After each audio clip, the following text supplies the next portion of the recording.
کی ہے مجھے تقریر نہیں کرنی. پہلی بات تو آپ حضرات یہ سنیے. اب جو ہے ہم تجاویز وغیرہ کی بات کریں گے جو آپ کے اس پروگرام کا اصل خلاصہ ہے. یہاں پہ مغرب پاس ہی پروگرام چل رہا تھا اور ہم لوگ وہاں آفس پہ بیٹھ کر کے خاص طور سے ندوۃ العلماء سے تشریف لائے ہوئے ہمارے معزز مہمان حضرت مولانا مفتی محمد رحمۃ اللہ ندوی صاحب استاذ دارالعلوم ندوۃ العلماء اور اسی طرح سے ہمارے بہت ہی معزز اور علاقے کے مشہور عالم دین حضرت مولانا مفتی دلشاد احمد نعمانی صاحب، حضرت مولانا عباس صاحب اور کئی حضرات مل کر کے ہم لوگوں نے یہ تجاویز مرتب کی ہے. آپ حضرات کو یہ تجاویز سنائی جائیں گی، اس لیے نیچے جو حضرات ہیں وہ اوپر آ جائیں کیونکہ آپ سے رائے بھی نہیں ہے، اور جو بیچ میں جگہ خالی ہے اس کو اوپر کر لیں. آگے بڑھ جائیں، آگے بڑھ جائیں.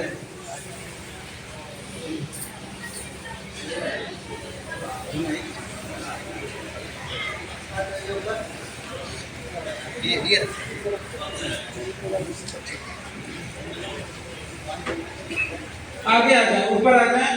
ماشاء اللہ ایک ترتیب سے بیٹھ جائیں.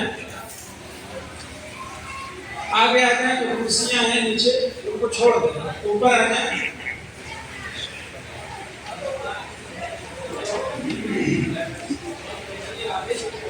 بسم اللہ الرحمن الرحیم. اجلاس کی مناسبت سے الحمدللہ بہت ساری باتیں آپ کے سامنے آ چکی ہیں. تمام تقاریر کا خلاصہ یہ ہے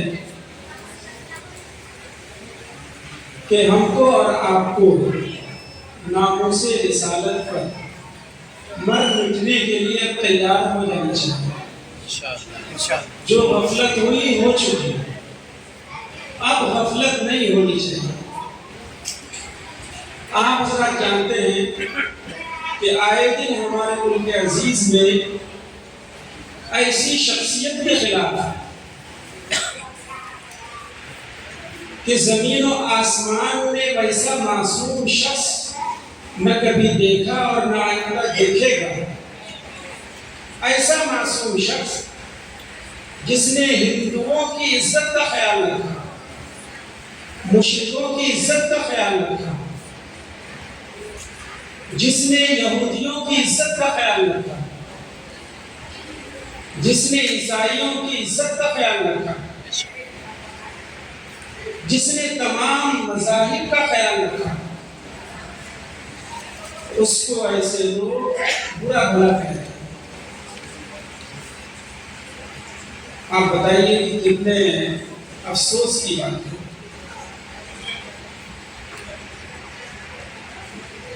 اس کی جڑ بہت ہی گہری ہے. اس پر تقریباً 100 سال سے زیادہ سے محنت ہو رہی ہے. پہلے کے ہندو ایسے نہیں تھے. بہت سارے ہندو آپ کو ملیں گے جنہوں نے نبی پاک صلی اللہ علیہ وسلم کی شان اقدس میں نعتیں لکھی ہیں، اور بہت سارے ہندو ایسے بھی ملیں گے جن کی کتابوں میں یہ لکھا ہوا ہے کہ نجات تو محمد ہی سے مل سکتی ہے. تو سارے ہندو برے نہیں ہیں، کچھ لوگ برے ہیں اور ان کو ایک منصوبہ کے تحت باضابطہ تیار کیا گیا ہے. یہ آپ کو اور ہم کو سمجھنا پڑے گا. اور اس کی محنت 1925 سے ہو رہی ہے. یہ 2024 ہے، بلکہ اس سے بھی پہلے سے ہو رہی ہے. اب جا کر کے اس کے پھل سامنے آ رہے ہیں. آپ کے سامنے وقف ترمیمی بل جو ابھی جے پی سی کے پاس ہے نظر ثانی کے لیے، انتہائی خطرناک بل ہے. انتہائی خطرناک بل ہے. آپ حضرات کے پاس اگر وقت ہو تو اس پر کئی گھنٹے گفتگو کی جا سکتی ہے۔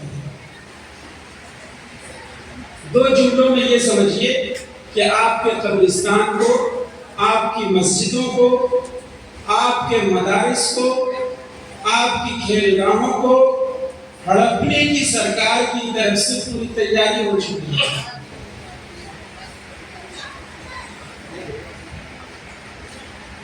اس سلسلے میں آپ کو کیا کرنا ہے؟ آپ کو یہ سمجھنا ہے کہ یہ بل ہے کیا، مسلمانوں کے حق فرد کو سمجھنا ہے۔ اگر آپ پڑھے لکھے نہیں ہیں تب بھی سمجھنا ہے، آپ پڑھے لکھے ہیں تب بھی سمجھنا ہے، کیونکہ آپ اس ملک کے باعزت شہری ہیں۔ آپ کے خلاف قانون لایا جا رہا ہے، اگر آپ بیدار نہیں رہے اور یہ قانون پاس ہو گیا تو آپ کی نسلیں آپ کو معاف نہیں کریں گی۔ اس سلسلے میں آپ کو 2-4 جملے یاد رکھنے چاہیے۔ پہلا جملہ یہ ہے کہ یہ بل جو لایا جا رہا ہے مسلمانوں کے ساتھ سراسر ظلم اور ناانصافی ہے۔ اس بل میں جتنی باتیں کی گئی ہیں، ان باتوں کو ایک انصاف پسند شہری پسند نہیں کر سکتا، قبول نہیں کر سکتا۔ یہ بل دفعہ نمبر 25 جس میں مذہبی آزادی دی گئی ہے اس کے خلاف ہے۔ یہ بل دفعہ نمبر 26 جس میں مذہبی ادارے قائم کرنے کا اختیار دیا گیا ہے اس کے خلاف ہے۔ وقف بایوزر یعنی پہلے سے استعمال شدہ زمین ہے، استعمال میں ہے لیکن کاغذ نہیں ہے اس کا، تو اب حکومت یہ کہتی ہے کہ کاغذ چونکہ نہیں ہے، چاہے وہ مسجد ہو چاہے وہ قبرستان ہو، اب وہ جگہ مسلمان گورنمنٹ کی ہے، سرکار کی ہے۔ حالانکہ ہزاروں مندر آپ کو ایسے ملیں گے جن کے پاس کاغذ نہیں ہے لیکن سرکار اس پر کچھ نہیں بولتی۔ سومناتھ مندر کا کوئی کاغذ دکھلا دے، اسی کو وقف بایوزر بولتے ہیں، استعمال کا وقف۔ تو وقف ترمیمی بل کے سلسلے میں بھی اگر ایسا کچھ پروگرام بنتا ہے تو آپ حضرات کو خبر دی جائے گی، اور پھر انشاءاللہ آپ حضرات تشریف لائیں گے اور اس میں ہم تفصیل کے ساتھ بتائیں گے۔ دوسرا بل جو پاس ہوا ہے اتراکھنڈ میں UCC کا، یونیفارم سول کوڈ۔ میں وہیں پہنچ رہا ہوں کہ آپ صلی اللہ علیہ وسلم کی شان میں جو گستاخیاں کی جا رہی ہیں اس کی جڑیں کتنی گہری ہیں، آپ کو یہ سمجھنا پڑے گا۔ یونیفارم سول کوڈ کا مطلب ہوتا ہے یکساں شہری قانون، یعنی چاہے جس طبقے کا آدمی ہو اس پر ایک طرح کا قانون لگے گا۔ ہم لوگوں نے اس پر مکمل تحقیق کی ہے، آل انڈیا مسلم پرسنل لا بورڈ کی طرف سے اور امارت شرعیہ کی طرف سے ہم لوگوں کو ذمہ داری دی گئی تھی۔ اس میں خلاصہ یہ نکلا ہے کہ جتنی بھی باتیں کی گئی ہیں سراسر شریعت مخالف ہے۔ یہ بل 172 صفحہ پر مشتمل ہے انگریزی میں، اور اردو میں 257 صفحہ پر مشتمل ہے۔ 392 دفعات ہیں اس میں، جن میں سے 59 جگہ سراسر شریعت کی مخالفت کی گئی ہے اور 32 دفعات کو مکمل طور پہ شریعت کے خلاف لکھا گیا ہے۔ اس میں ایک بات یہ بھی کہی گئی ہے کہ پھوپھی ذات بہن، اسی طرح سے خالہ ذات بہن وغیرہ وغیرہ کزن سے شادی نہیں کر سکتے ہیں آپ، یعنی جو رشتے اسلام کی نظر میں حلال ہیں ان کو حرام قرار دیا گیا ہے، اسی طرح سے جو حرام ہیں ان کو حلال قرار دیا گیا ہے۔ جیسے لیو ان ریلیشن شپ بڑے بڑے شہروں میں ایک چھت کے نیچے بالغ لڑکا بالغ لڑکی رہتے ہیں اور اس کا رجسٹرڈ ہوتا ہے تھانہ میں، جس علاقے میں وہ رہتے ہیں تھانہ میں رجسٹرڈ کرواتے ہیں کہ ہم دونوں نکاح کے بغیر ایک ساتھ رہیں گے، ہم دونوں کمائیں گے اور ہم دونوں کے ساتھ رہنے کے نتیجے میں جو بچے پیدا ہوں گے وہ ہم دونوں کے درمیان تقسیم ہوں گے۔ اسی کو لیو ان ریلیشن شپ کہا جاتا ہے۔ اس بل میں اس کو جائز قرار دیا گیا۔ اب سوچئے کہ ہندوستان کو زنا کے دلدل میں دھکیلنے کی سرکاری سرپرستی حاصل ہو چکی ہے۔ سن 1800 عیسوی سے پہلے سود کو مذہبی طور پہ قانونی جواز حاصل نہیں تھا۔ مذہبی طور پہ تو حرام تھا ہی، قانونی طور پہ بھی حرام تسلیم کیا جاتا تھا، لیکن 18ویں صدی کے بعد سود کو قانونی سرپرستی حاصل ہو گئی۔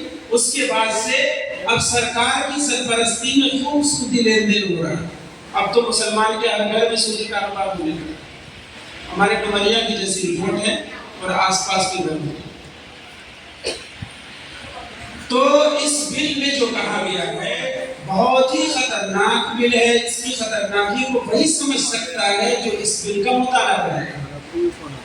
اس پر بھی بہت تفصیل کے ساتھ گفتگو کی جا سکتی ہے۔ آپ حضرات میں سے اکثر لوگ موبائل پر ویڈیوز دیکھتے ہیں۔ چند لوگ ہیں جو ان تمام امور پر گفتگو کرتے ہیں۔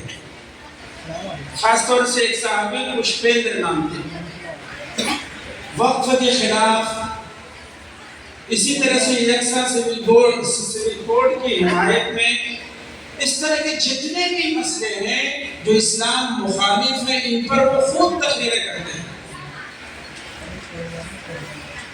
اور انہی میں سے ایک مسئلہ شان رسالت کی گستاخی ہے۔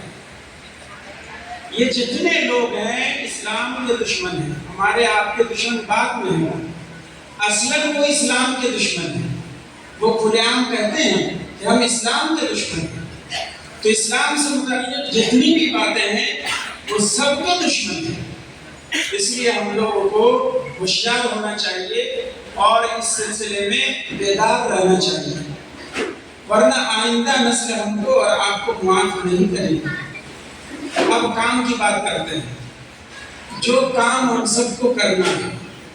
تقریر تو ماشاءاللہ ڈومریا میں علماء کرام کرتے ہی رہتے ہیں، اور متعدد مساجد میں ہمارے بہت ہی سینئر علماء کرام خطیب ہیں، امام ہیں، ماشاءاللہ ان کی تقاریر ہوتی ہی رہتی ہے۔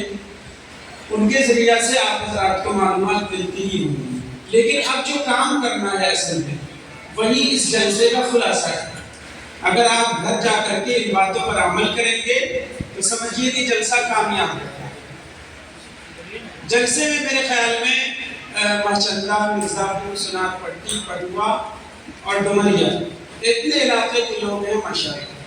اس لیے آپ حضرات ان تجاویز کے مطابق اپنے اپنے گاؤں میں اور سماج میں عمل کریں اور دوسروں کو بھی دعوت عمل کریں۔ اور یہ تجاویز پڑھی جا رہی ہیں، آپ حضرات میں سے کوئی رائے دینا چاہتے ہیں تو رائے آپ دے سکتے ہیں۔ کاپی قلم لے کر کے ہمارے سیکریٹری صاحب بیٹھے ہیں اور اس کو لکھتے ہیں میرے موبائل میں۔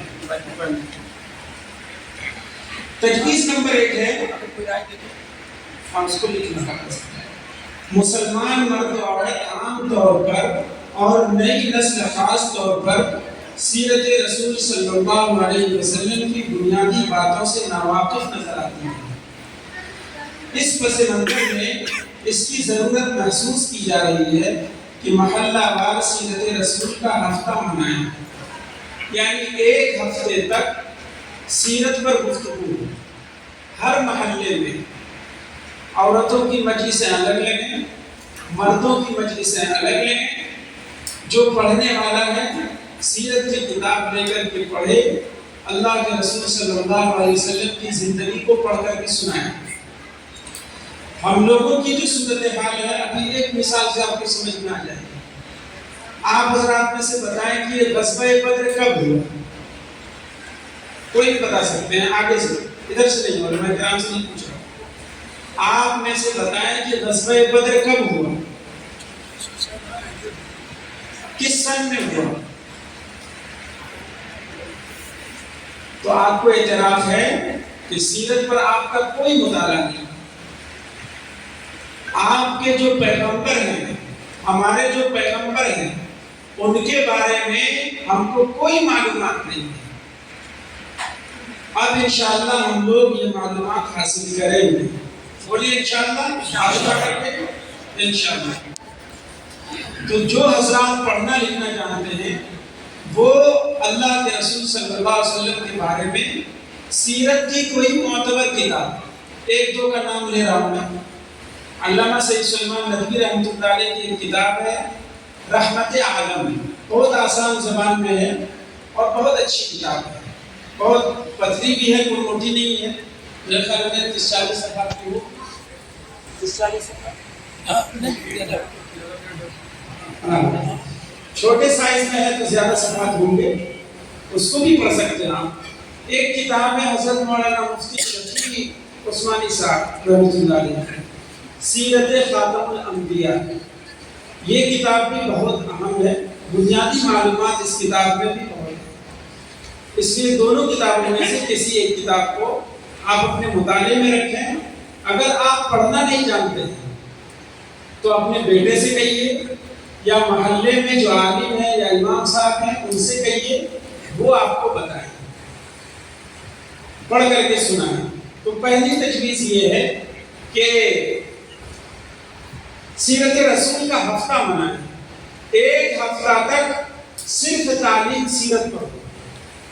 مسجدوں میں فضائل اعمال کی تعلیم ہوتی ہے، وہ بھی عبادات اور فضائل کے متعلق احادیث ہوتی ہے اس میں، لیکن سیرت سے متعلق وہاں بھی اگر ایسا نظام بنا لیں، ہمارے تبلیغی جماعت کے جو حضرات یہاں پر ہیں آپس میں مشورہ کر کے اگر ایسا نظام بنا لیں تو بہت اچھا ہوگا. اور اسی طرح سے مرد و خواتین کے لیے الگ الگ مجلسیں منعقد ہوں جن میں سیرت رسول سے شرکاء کو روشناس کروایا جائے. تو پہلی تجویز ہے ایک ہفتے تک سیرت رسول پر خطاب ہوگا، بیان ہوگا، اور ہم لوگ سبق کی طرح اس کو سیکھیں گے انشاءاللہ. جیسے جماعت میں سیکھتے ہیں سورت وغیرہ، اسی طرح سے اس کو بھی سیکھیں گے. میں نے پوچھا کہ غزوہ بدر کب ہوا؟ غزوہ بدر سن 2 ہجری میں ہوا. کس مہینے میں ہوا؟ رمضان المبارک کے مہینے میں ہوا. غزوہ بدر میں مسلمانوں کی طرف سے لشکر کے سردار کون تھے؟ دوسرا سوال میرا. اور کفار کی طرف سے لشکر کا سردار کون تھا؟ آپ میں سے کوئی بھی جواب دے سکتے ہیں.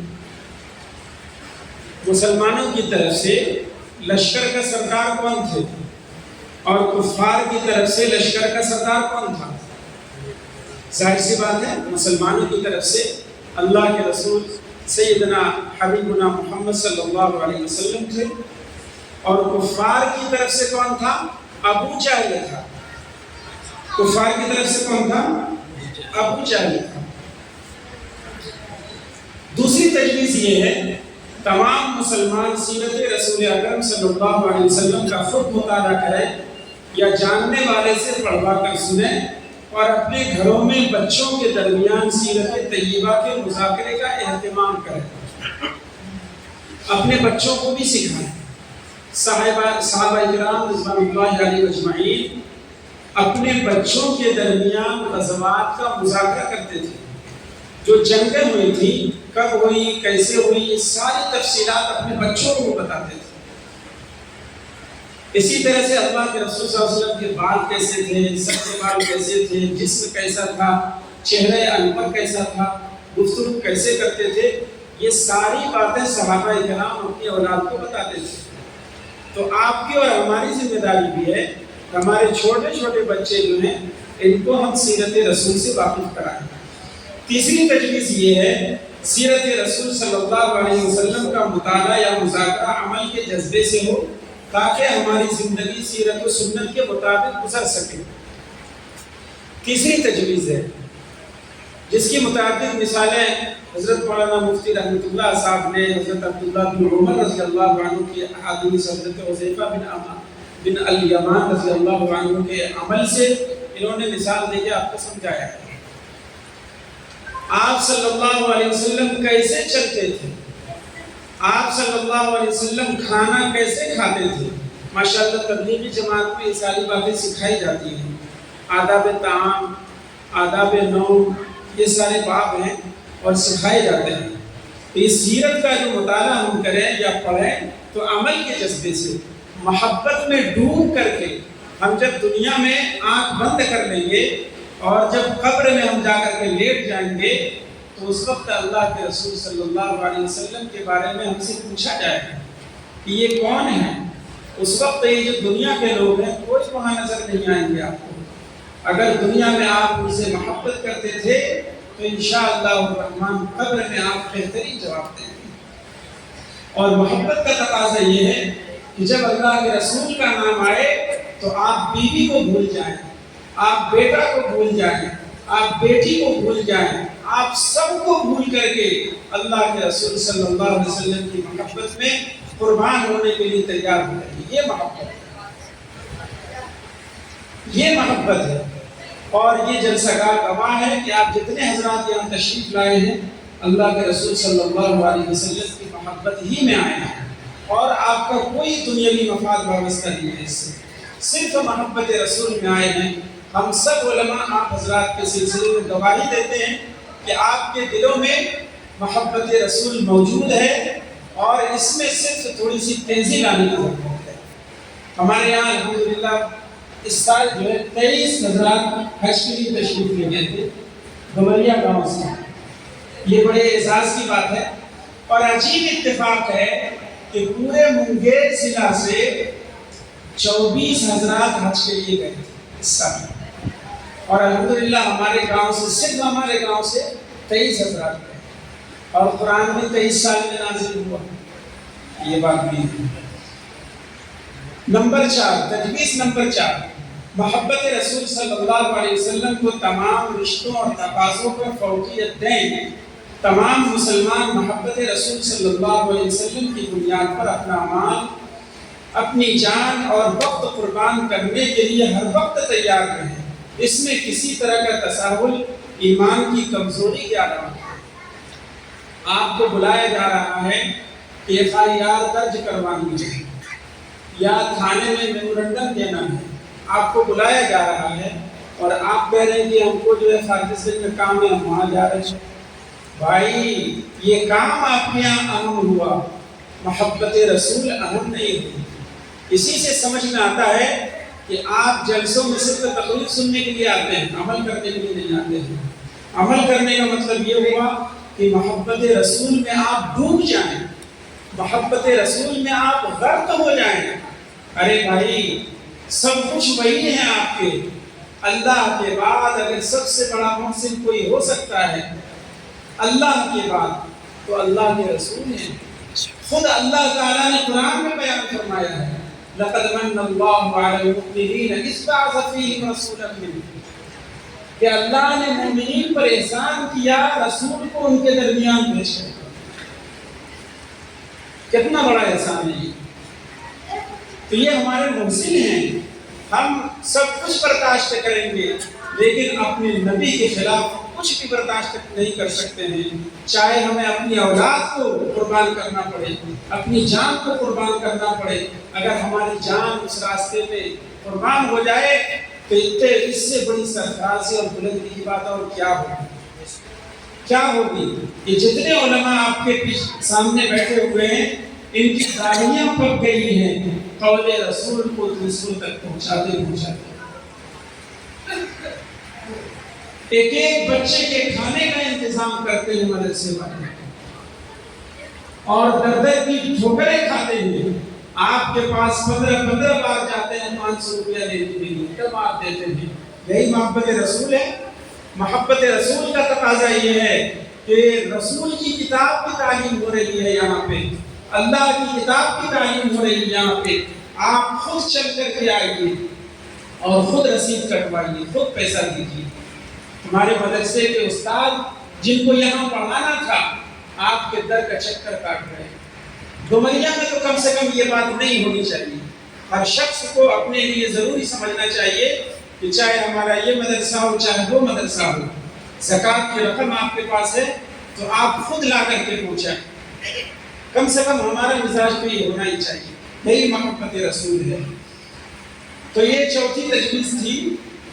پانچویں تجویز یہ ہے کہ تمام ارباب مدارس، ائمہ مساجد اور اسکول کے ذمہ داران، اسکول کے یہاں ذمہ داران نہیں ہے یا ایک آدھ ہو تو ہو، لیکن اس سلسلے میں غفلت ہوئی ہے ہم لوگوں سے۔ قاری شہنواز صاحب اسکول کے جتنے ذمہ داران ہیں ان کو جوڑنے کی کوئی سبیل ہو سکتی ہے تو کوئی ایک میٹنگ اور رکھیں اور ان سب کے درمیان گفتگو کی جائے، یہ میری طرف سے گزارش ہے۔ تو مساجد میں اور اسکولوں میں اور اسی طرح سے مدارس میں سیرت کی کوئی نہ کوئی کتاب داخل نصاب کی جائے، یہ تجویز نمبر 5 ہے۔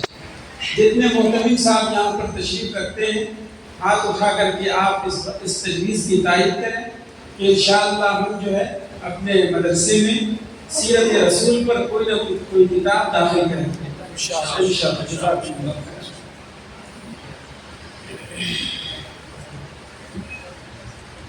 مختلف اوقات میں نمبر 6، تجویز نمبر 6، کل 9 تجاویز ہیں، 5 ہو چکی ہیں، یہ 6 تجویز ہے۔